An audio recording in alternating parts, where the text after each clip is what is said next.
જે dead bodies છે ને કોઈ આઈડેન્ટિફાઈ નથી થતા, એટલે આમાં કોઈ એવું લાગવગનું ને એવું તમે ના વિચારો. મેડમ એવું બોલો માં કે તમે એવું તો બોલો માં. સાંભળો તમે નહીં મેડમ ઉભા અત્યારે એના ભાઈ ને બેન જે હોય ને એના ભાઈ કોણ છે?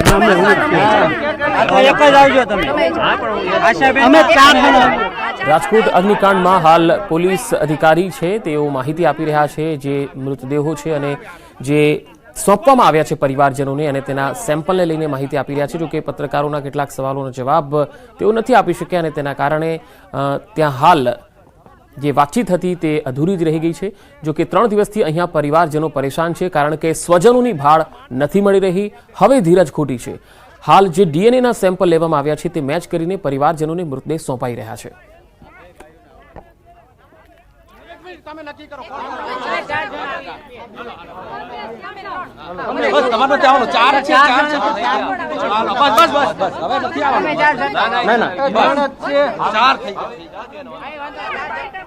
પત્રકારો પોલીસ પાસે જવાબ માંગી રહ્યા છે કારણ કે જે પરિવારજનો છે તેઓ પણ સવાલ કરી રહ્યા છે કે તેમના સ્વજનો ક્યાં છે અથવા તેમનો મૃતદેહ તેમને મળશે કે કેમ.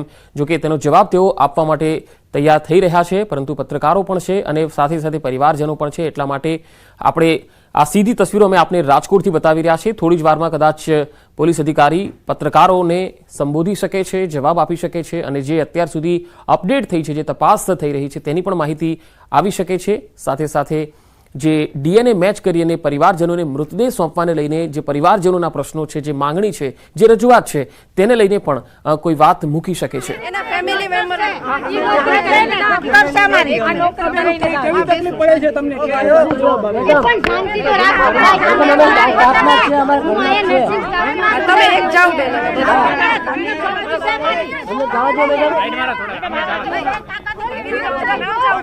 થોડોક સપોર્ટ કરો ને.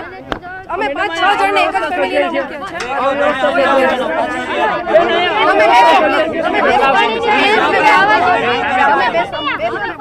તો સીધી તસવીરો આપને બતાવી રહ્યા છે રાજકોટથી, જ્યાં પરિવારજનો પોતાના સ્વજનોની ભાળ ન મળવાના કારણે હાલ આક્રોશિત દેખાઈ રહ્યા છે. તો પત્રકારો તેમના વતી સવાલ પણ કરી રહ્યા છે. જો કે હાલ તેમને સમજાવવામાં આવી રહ્યા છે કે થોડી વારમાં બધી જ માહિતી તમને આપવામાં આવશે એવું કહી રહ્યા છે પોલીસ અધિકારી. જો કે પોલીસ તરફથી આ અંગે કોઈ પ્રેસ કોન્ફરન્સ થાય તેવી પણ શક્યતા દેખાઈ રહી છે અને અમે લગાતાર સંપર્ક કરી રહ્યા છે. સીધી તસવીરો આપને બતાવી રહ્યા છે. જેવા જે તેઓ કનેક્ટ થાય છે અથવા પત્રકારોના સવાલોનો જવાબ આપશે તો આપણે એ માહિતી પણ આપીશું. જે ઘરના સભ્ય 48 કલાકથી ગુમ હોય તે પરિવારના સભ્ય કેવી રીતે શાંત બેસી શકે? અહીંયા કોઈ વ્યવસ્થા નથી, જે છે લોકોને નથી જવા દેતા. ત્યારે આ જે છે પરિસ્થિતિ જોઈ અને જે છે સ્થાનિકોનો આક્રોશ છે, ક્યાંક ને ક્યાંક આક્રોશ પણ વ્યાજબી છે, કેમ કે અહીંયા નામ હોવા જોઈએ, એક આખું લિસ્ટ હોવું જોઈએ, ક્યારે કોને જે છે મૃતદેહ મળશે તે જે છે આખી વ્યવસ્થા હોવી જોઈએ, પરંતુ એ કોઈ જ વ્યવસ્થા નથી. બેરિકેડ્સ મારી દીધા છે. મીડિયાને પણ જે છે ઘણું દૂર રાખવામાં આવી રહ્યું છે. અંદર શું ચાલી રહ્યું છે બહાર લોકોને ખ્યાલ નથી આવી શકતો. ખાસ કરીને જે છે આ લોકોનો આક્રોશ છે તે ચરમસીમા ઉપર જોવા મળી રહ્યો છે. બેન શું કહેશો, કેવી તકલીફ પડી તમને? આ લોકોની સામે કરો. અત્યારે અમને બહાર તગડે આ લોકો. એમ કે છે કે તમે ટ્રાફિક કરો છો. જ્યારે ગેમ ઝોન ચાલતું હતું ત્યારે ટ્રાફિક નહોતું દેખાતું આ લોકોને. તમે કેટલા સમયથી હેરાન થાવ? અમે 48 કલાક થઈ લાશ સોંપવા માટે તૈયાર નથી. ન્યૂઝમાં આવી ગયું છે કે આશાબેનની લાશ ડીએનએ ચેક થઈ ગયું છે તોય આપતા નથી. ન આપવાનું કારણ શું? એ લોકોને ખબર. ઘડી કેમ કે છે કે એમ છે આશાબેન શું થાય તમારે? અમારે બેન જ થાય. તમે કેટલી વખત રજૂઆત કરી? તમને અંદર નથી જવા? અમને આ લોકોએ ફોને નથી કર્યા. કાંઈ ન્યૂઝમાં આવી ગયું છે કે આશાબેન કાથડનું ડીએનએ ચેક થઈ ગયું છે તો આ લોકો કેમ અમને? એનડીઆરએફની ટીમે રેસ્ક્યુ ઓપરેશન હાથ ધરી વૃક્ષો હટાવવાની કામગીરી કરી. રેમલ વાવાઝોડાને પગલે પશ્ચિમ બંગાળના કોલકાતામાં ભારે વરસાદ સાથે તોફાની પવન ફૂંકાયો. અનેક સ્થળોએ વૃક્ષો ધરાશાયી થયા, જેના કારણે રસ્તાઓ બ્લોક થયા. અનેક સ્થળોએ વીજ પ્રવાહ ખોરવાઈ જતા અંધારપટ છવાયો હતો. પોલીસ, એનડીઆરએફ સહિતની ટીમો બચાવ કાર્યમાં જોડાઈ.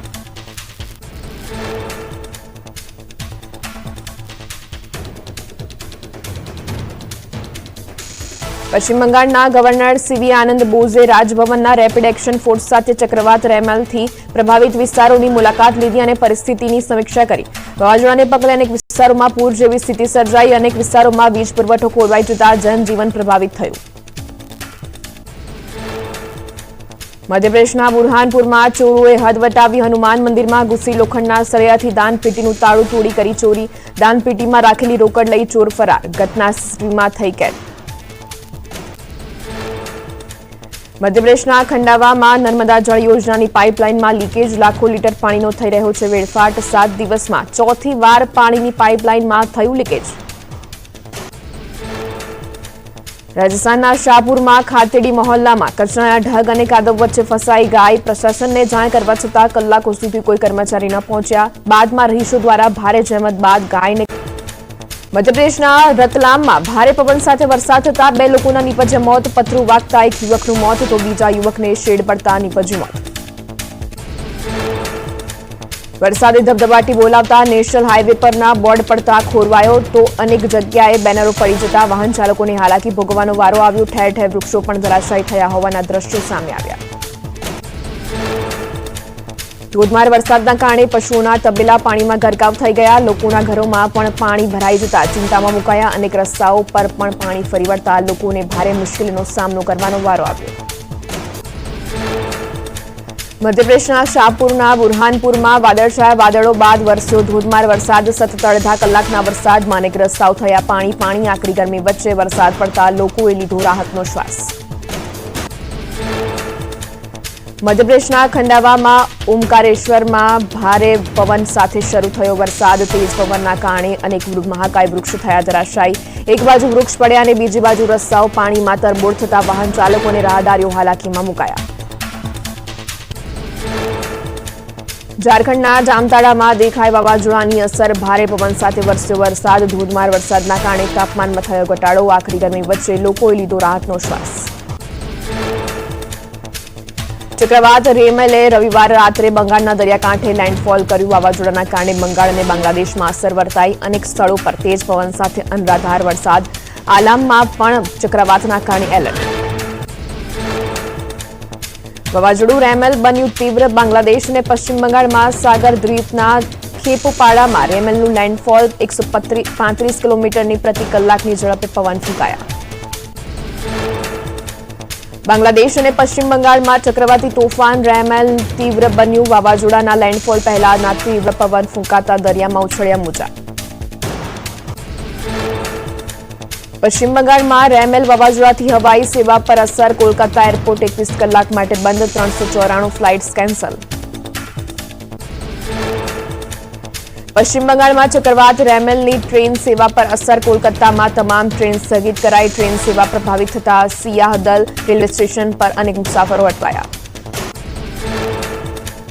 પશ્ચિમ બંગાળમાં રેમેલ વાવાઝોડાને લઈને વહીવટીતંત્ર એક્શનમાં. ચેતવણીને ધ્યાનમાં રાખીને એનડીઆરએફ અને અન્ય ટીમો તૈનાત કરાઈ. વાવાઝોડાની સૌથી વધુ અસર પૂર્વ મેદનીપુર, 24 પરગણા, સુંદરવન, મેંગ્રોવમાં થવાની સંભાવના.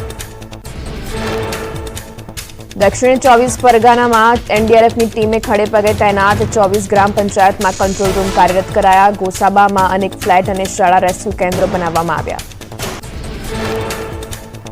પશ્ચિમ બંગાળના પૂર્વ મેદનીપુરમાં વહીવટીતંત્ર અને પોલીસ એક્શનમાં. જિલ્લાવાસીઓને પોલીસે આપ્યું ચક્રવાતનું એલર્ટ. બંગાળની ખાડી નજીક ન જવા અપાયા નિર્દેશ.